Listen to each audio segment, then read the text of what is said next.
Hi everyone, it's Miss B the Kindy, or better known as Jordan, and welcome to my elementary classroom tour.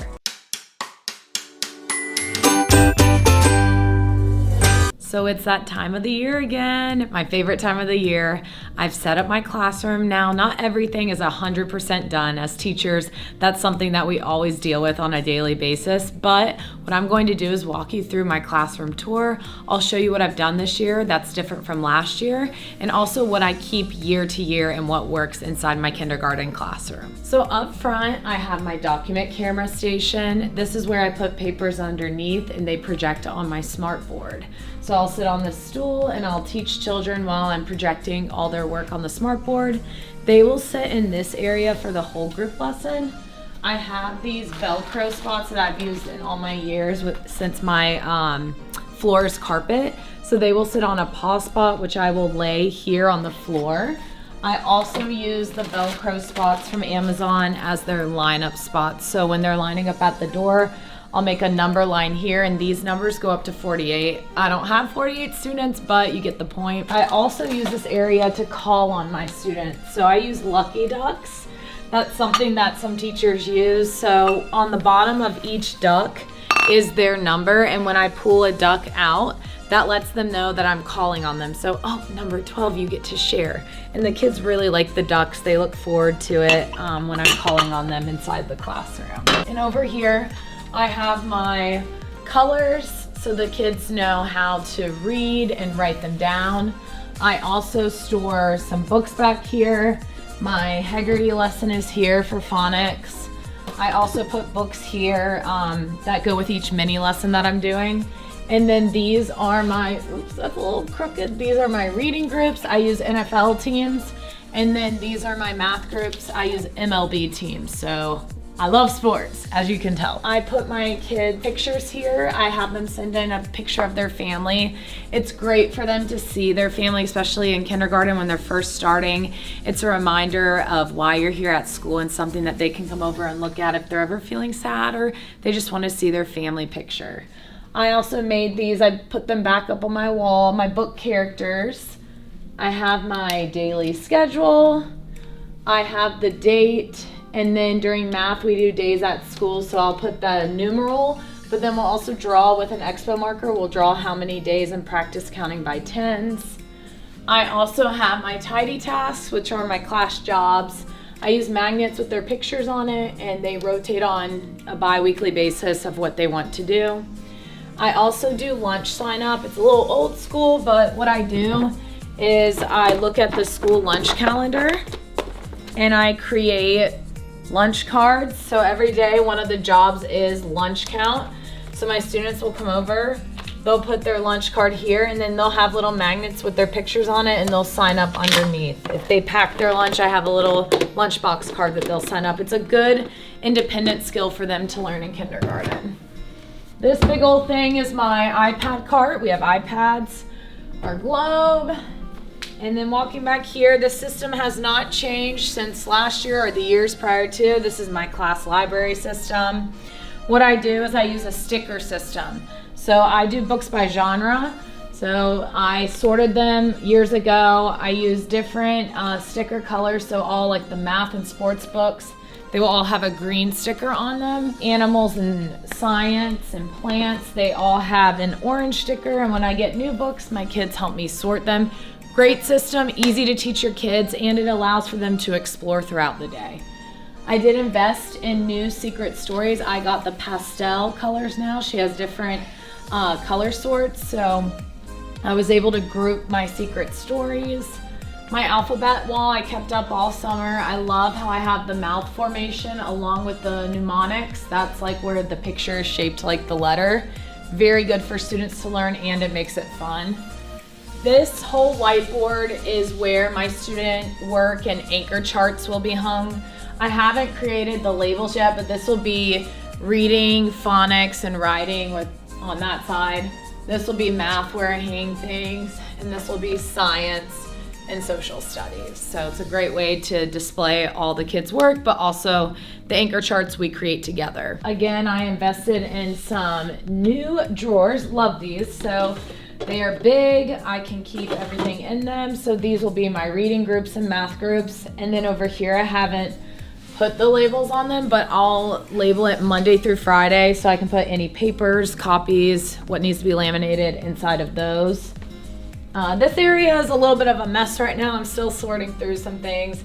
I got my handy dandy rolly cart. I did get these little caddies from Walmart. They had really cute pastel colors. So that will help me pull out any materials I need or my students need while working at my back table. So this is my small group table. This is where all the learning happens in small groups. The kids love coming to Miss Boleyn's table. It's a station throughout the day. I do most of my teaching in small groups, so I'm getting it all student-centered for my kids. Again, we have our secret stories. This will be my personal wall with any schedules, pictures. I ordered some border I'm going to hang up, but it hasn't come in yet. So I'm going to put that there. And then over here we have my math manipulatives. So this whole storage area is math manipulatives. I did get new tubs from Walmart. These are very sturdy. They came in a pack of 10, so I got 2. And I just labeled and put all my manipulatives in here so it's easier for my kids to go to stations and work with their groups. I have their class reading bags here. I'm going to get one more basket since they are a little bulkier. I have the awesome phones that the kids can whisper read it. They love these. I have my little rocking seats that the kids like to use when they read. This is my dramatic play area. I will change the theme. Last year, it just stuck to the grocery store all year long because they really enjoyed it. It's a great area for kids to work out problems, also have fun with each other, and just enjoy being a child inside the classroom. It has a little table.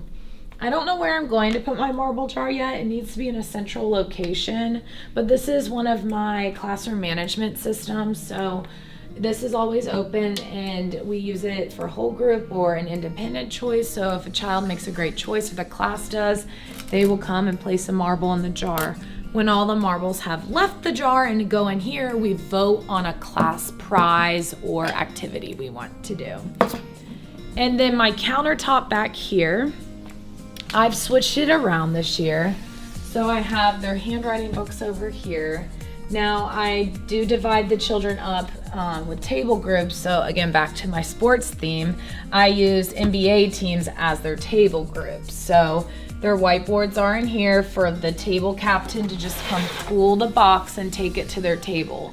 It will have expo markers inside. It has erasers. These are adorable. And it has whiteboards since we will do a lot of whiteboard work. I have my pencil sharpener over here. My pencil patrol will make sure that there's enough pencil sharpened. I don't have my kids sharpen the pencils, I do, but I have my pencil patrol job, make sure that there's enough pencils at each table. Down here I have all of my STEM bins. I actually created visuals this year since sometimes we have inside recess or the kids don't know where to put the games. So what I like to organize my games in, that one's empty right now, are these pouches. I use these for a lot of things, but they're great for the kids. They're easy for them to unzip and put everything back together. So they will store them inside of these 3 cabinets. I have my turn-in basket, our folders, and then this is my class mailbox I've had since my first year of teaching. It's amazing. I have my birthday wall up here. I'll print the donuts and put them underneath when I get my class list of names. Back here, I have these awesome shelves I bought on Amazon. This is where lunch boxes, snacks, and water bottles will go. So snacks go in these little baskets, again, by their table teams. And that's just a great visual for them and a great way for the kids to stay organized. We have our sink since we have our own classroom restrooms. This is my behavior chart system. We're calling it Track Stars. All the kids will have a little Velcro car down here. Throughout the day, they'll move up from well done, super work, awesome job, spot on, and they'll try to get to the finish line so that they can go to the treasure box. I redid my rainbow cart. This thing is falling apart a little bit at the top, but it is great. I'm going to store a bunch of supplies in here. Paper, pencils, markers, crayons, skin color crayons, whatever the kids need, it will be all right. Here it's kind of like a little art cart. My secret stories again. Here are my student desks. We have seat sacks on them that we'll keep our journals in. I use this big basket. They store their own personal supplies box in here, but this one I bought for each table, and I'm going to put markers in for each table so that they can share them. These IKEA Trofast shelves, there's 2 of them. They are going to store my math and reading centers. And then on top of it, I have these tubs. These are where the kids will store their headphones. And then the small clear tubs are where they will store their journals that are not in their seat sacks on their chair. I like to be very organized. I have boxes all up at the top of different things that I keep throughout the year. I really enjoy teaching. As you can tell, I get excited to set up my room, and I just look forward to having my students in here and making it a fun place for them to learn and have fun at the same time. Go ahead and leave a comment below of what you would like to see in my next videos, and thank you so much for watching. I'll see you in the next video.